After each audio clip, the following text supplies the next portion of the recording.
this video we are going to talk about how to add address to Vanilla gift card, how to set up billing address on Vanilla gift card. Step 1. Visit the Vanilla gift card website. Go to Vanilla gift card website. Step 2. Register Vanilla gift card. Click on Register card or Manage card option. Step 3. Enter the card information. Provide your card number, expiration date and CVV code that you can find on the back of the card.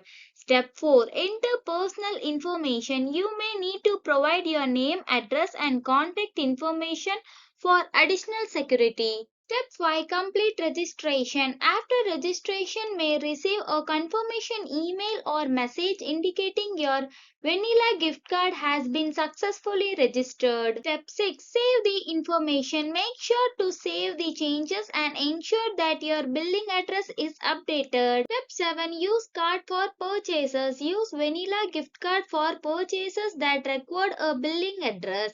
The billing address will be provided you during the registration process. Thank you for watching. Please do like, share and subscribe to our channel.